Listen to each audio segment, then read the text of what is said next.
Welcome back to another video from the Budget Hawk. So today, I'm not going to go over all this. There's a lot of numbers on the screen.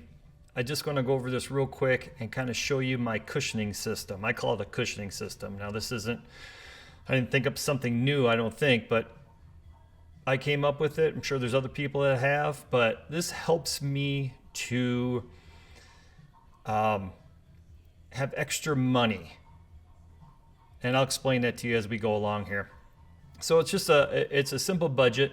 When I budget, I like to make sure I list out everything so there's no surprises. So in here you'll see things like car registration, you see HOAs. So I plan for this stuff because I know that I have to pay these every year.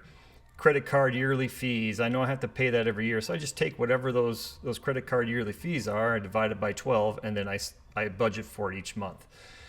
So there's in the highlighted areas, okay, these are all variable expenses. Okay, they're variable, meaning they can change. So like your car insurance isn't going to change until your time's up, your policy's up, and they got to renew it again. But your mortgage and rent isn't going to change. Your credit card yearly fees, your car payments, your life insurance isn't going to change. Things like that. Okay. So this is just a simple budget for 4 months, and I laid it out so that you can see what it would look like from January to April.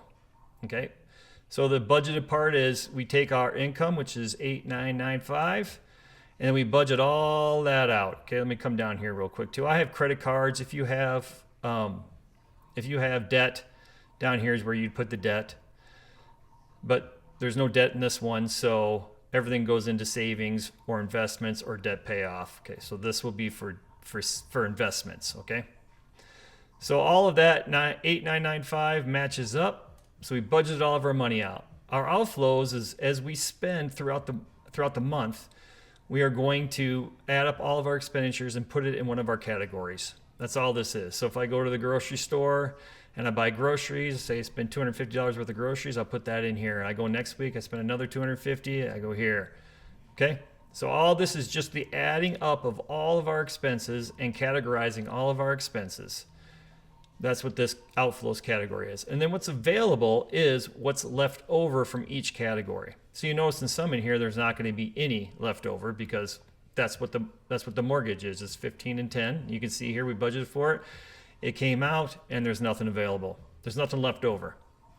But you'll notice that there is some left over in electric because that's a variable. So I budgeted for 200.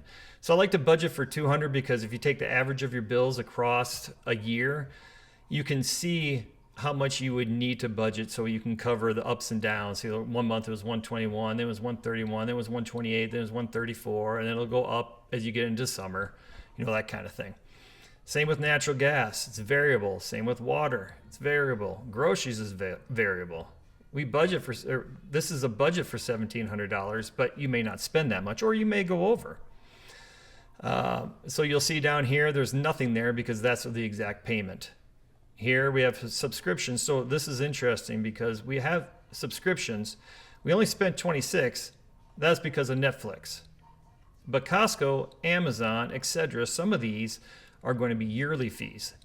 So you want to add those in there so that at the end of the year, you have the money in your checking account to pay for it. Giving, that's a fixed expense. Business expenses, here's another one. So some of these in the business expenses, they're monthly and some are yearly. So we track those for that. HOA, it's going to be the same throughout, but this will never leave because you don't pay it. Some people you don't pay it every month. Some you pay yearly. So I'm just assuming this is going to be paid yearly. Car registration is another one. You're not going to pay it yearly. Okay, so I want to get into this real quick. And here's where the cushion comes in. Here's our cushion right here, the available. That's the cushion. Only in the variable expenses.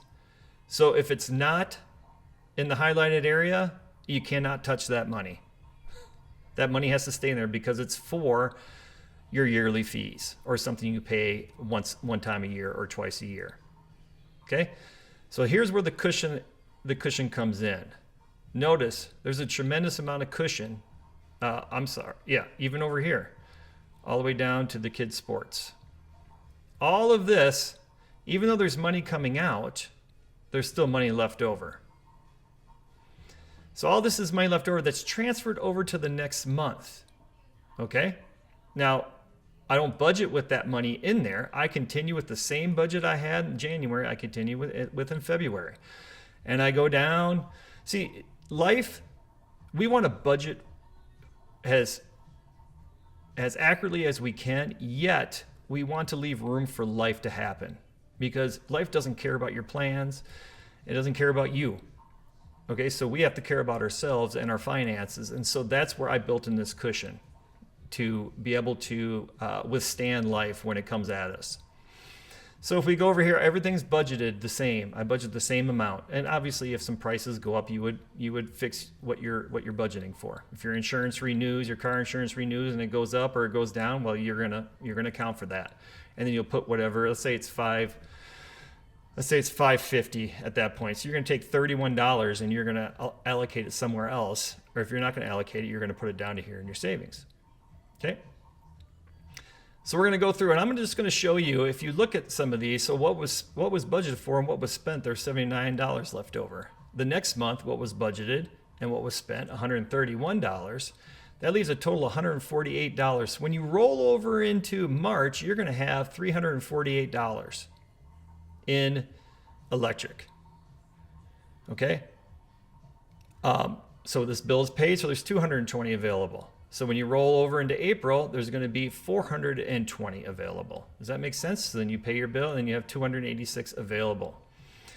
So if we go down through some of these columns, in the red, I highlighted the overspent areas. So in eating out, okay, they overspent by $39.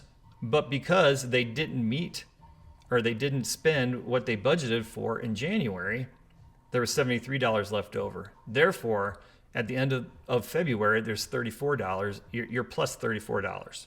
Okay? Same up here with food. If you notice throughout, 1700, 1578, 1700, 1317, 1700, 1614, 1700, 1828. Well, it doesn't matter. Why? Because there's a cushion. There's a cushion there. There was a cushion there from this month, and then now at the end of the month, there's still a cushion. So I like these cushions. My wife hates this, hates the way I do these types of budgets. But when we overspend, she's very thankful, because she doesn't like it because it makes it seem like we don't have, or makes it seem like we don't have money. But in all reality, we are building up money in our cushions. So we're not having to take from our savings. This $1,500 can be invested every single month. And when life happens, we don't have to pull from the $1,500. We can pull from one of these other categories. So that's why I do a cushion, because I like to live. I like to live a good life. I like to be able to spend money when we need to spend money. And when she wants to spend money, it'll be available. I can just grab it from one of these other columns. So she wanted to, let's say my wife wanted to spend, $600 over here. Well, we're going to be short because there's still be money left over here, but let's just say I can grab some from electric, because at this point electric's going to have $286. So I needed $30 extra to cover that. I can just pull it from electric and pay it. Or I can pull it from groceries and pay for it. So I don't have to dip into my savings, my investments, or my debt payoff. If I had debt, if this person had debt, then $1,500 can go towards the debt. I don't have to stop my debt payment to then handle different emergencies or when life comes at us. You notice over here too, I budget for car repairs, appliance repairs, vacations, school supplies. You can get as detailed as you want over here. Okay, so when something happens to your car, let's say you need brake job, well, now you have $800. You don't have to pull from your leftover from your cash flow. You don't have to stop your investing. You don't have to stop your debt payoff. You don't have, because you have the money already available to take care of the brake job that you need. Or if you need tires, you have it there. Or if your refrigerator needs to be repaired, you're going to have money. It's going to be there for you. Now, granted, when you're first starting out doing this, it's going to take, 3, 4, 5, 6 months but life doesn't happen every month. Okay. And notice I gave ourselves eating out and spending money. Okay. Because we like to enjoy life. You like to enjoy life. Everybody likes to enjoy life. Okay. We don't want to make budgets so stringent that we don't get to live life, or we have to eat beans and rice. I mean, some people may have to because of their income. They may have to, because their income and their debts, they may have to do that for a little while, but eventually you can get to this point to where you can bring cushions. You can add a cushion system into your budget to where you're pulling money from that to pay for other things without having to interrupt your investments, your saving, or your debt payoff. All right. Hope you enjoyed that.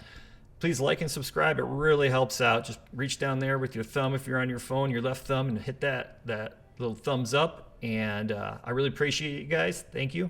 Have a great day. Bye.